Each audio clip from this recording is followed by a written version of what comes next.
안녕하세요. 오늘은 정말 많은 분들이 체질식을 하면서 자주 물어보시는 질문에 대해서 이야기해 보려고 합니다.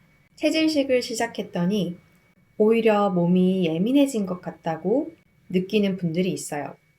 예전엔 괜찮았던 음식인데 이젠 먹고 나면 불편하고 몸이 바로 반응하는 느낌이 드는 거죠.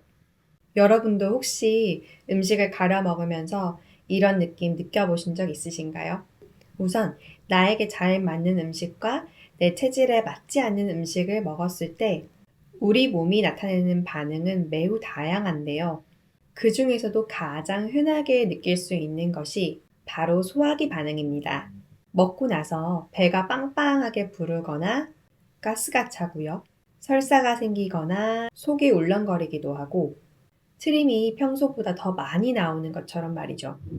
이런 소화기 증상들은 몸에 맞지 않는 음식이 들어갔을 때 비교적 흔하게 나타나는 반응들이에요. 예를 들어 유당불내증이 있는 분이 우유를 마시고 설사를 하는 것이나 글루텐에 민감한 분들이 밀가루 음식을 먹고 복부팽만을 느끼는 것이 대표적인 예입니다. 그런데 어떤 경우에는요, 단순히 소화기 증상만이 아니라 몸 전체가 예민하게 반응하는 경우도 있습니다. 심박수가 증가한다든지 가슴이 두근거리거나 얼굴이 붉어지는 경우도 있고요. 갑자기 졸리거나 어지러울 수도 있고 불안감이나 멍해지는 느낌이 생기기도 합니다. 이런 반응들은 체질에 맞지 않는 음식을 섭취했을 때 몸이 일종의 스트레스 반응을 보이는 건데요. 나에게 맞지 않는 음식이 교감신경을 자극하면서 생기는 몸의 반응들이라고 볼 수 있어요. 한때 유행했던 오링 테스트라고 들어보셨나요? 손가락으로 원을 만든 뒤에 특정 음식이나 약물, 영양제 같은 것을 가까이 했을 때 그 손가락의 힘의 변화를 통해서 몸에 맞는 음식인지 판단하려는 방법이었는데요. 하지만 사실 오링 테스트는 검사자에 따라서 결과가 다르게 나오기도 하고 장소나 상황, 심리 상태에 따라서도 결과가 달라질 수 있기 때문에 체질에 맞는 음식을 진단하는 객관적인 검사라고 보기에는 무리가 있는 부분이 있어요. 다만 아까 말씀드린 것처럼 음식에 따라 몸의 상태가 달라지고 그에 따라 근육의 긴장도 같은 것에도 영향이 있을 수 있기 때문에 그런 의미에서는 어느 정도 연관성이 있다고 보는 시각도 있습니다. 요즘은 그래서 조금 더 객관적인 수치들을 확인하려는 시도들이 많아졌는데요. 스마트워치로 확인하는 심박수나 심박 변이도, 연속 혈당 측정기, 수면 데이터, 피부 온도, 스트레스 지표 같은 것들을 통해서 몸의 반응을 살펴보기도 합니다. 이렇게 우리 몸의 반응을 읽으려는 시도가 계속 이어지는 이유는 그만큼 몸이 실제로 음식에 따라 다르게 반응하기 때문이에요. 체질에 맞는 음식을 위주로 먹는 체질식을 하는 것도 결국은 그 음식을 먹었을 때 우리 몸이 조금 더 편안해지고 불필요한 스트레스 반응이나 소화기의 불편한 반응들을 줄여가는 과정이라고 볼 수 있는데요. 그런데 여기서 많은 분들이 궁금해 하세요. 그럼 왜 체질식을 하면 몸의 반응이 더 많이 느껴지는 걸까요? 간혹 체질식을 하면서 몸이 더 예민해진 것 같다고 말씀하시는 분들이 있는데요. 물론 그 말이 완전히 틀렸다고 할 수 없을지도 몰라요. 하지만 저는 나에게 해로운 음식을 알게 되는 것, 그리고 모르고 지나가던 몸의 반응들을 인식하게 되는 것, 이 두 가지 차이가 굉장히 크다고 생각해요. 체질에 맞지 않는 음식은요, 사실 체질식을 하기 전에도 이미 내 몸에 영향을 주고 있었을 가능성이 커요. 다만 우리는 보통 유독 오늘 머리가 아프다든지 컨디션이 떨어진다든지 이번 달은 생리통이 더 심하다든지 하는 것들을 먹은 음식과 직접 연결해서 생각하지 못하는 경우가 많거든요. 그냥 오늘은 좀 피곤한 날인가 보다. 어깨가 많이 뭉쳤네. 이렇게 지나가는 경우가 더 많죠. 그런데 체질 진단을 받고 체질에 맞는 음식과 맞지 않는 음식을 구분하기 시작하면 음식에 따라 내 몸이 다르게 반응할 수 있다는 인식이 생기기 시작해요.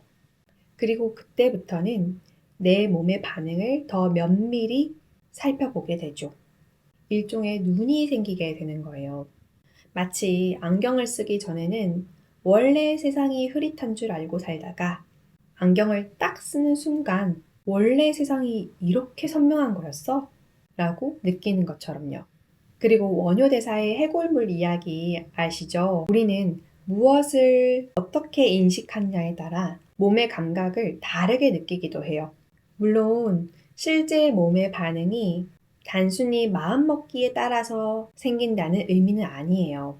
다만 무언가를 인식하기 시작하면 그동안 지나쳤던 몸의 신호를 더 민감하게 알아차리게 되기도 한답니다.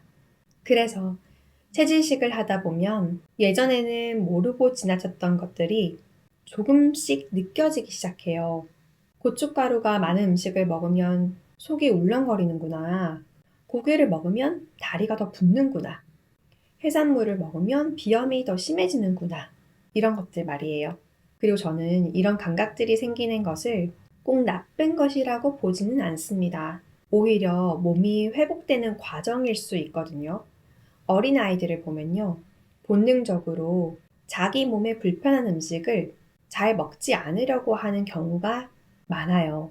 그런데 살아가면서 몸에 좋다니까 먹어야지, 골고루 먹어야지, 이런 생각들 속에서 원래 불편했던 음식에도 점점 적응하게 되는 경우가 많거든요. 그러다 보면 처음엔 민감하게 느껴졌던 감각들이 조금씩 둔해지기 시작해요. 그래서 어릴 땐 못 먹던 음식도 성인이 되면 잘 먹게 되는 경우가 많죠. 저도 어렸을 땐 우유를 잘 못 마셨는데요. 지금은 예전보다 훨씬 잘 마실 수 있게 되었거든요. 하지만 우리가 탄내를 맡으면 본능적으로 몸이 긴장되고 불쾌감을 느끼는 것처럼 몸에 맞지 않는 음식을 먹었을 때 느껴지는 그런 불편한 감각도 어쩌면 나를 보호하기 위한 것일 수 있어요. 그래서 체질식을 하면서 점점 음식에 민감해지는 것은 예민해진 것이 아니라 둔감해졌던 감각들이 다시 살아나는 과정이라고 볼 수도 있답니다. 그리고 그런 감각들은 결국 나를 보호하기 위한 방향으로 작용하기도 하고요.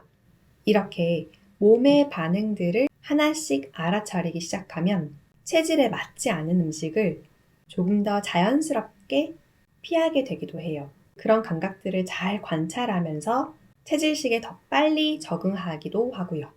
결국 체질식은 나를 힘들게 하려고 하는 것이 아니라 내 몸이 조금 더 편안하게 지낼 수 있도록 도와주는 과정에 가까워요.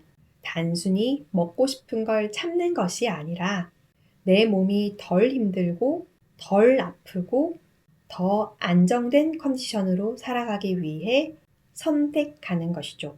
이런 마음으로 체질식을 하다 보면 오히려 스트레스는 줄어들고 몸을 돌보는 감각은 조금씩 더 자연스러워지기도 합니다.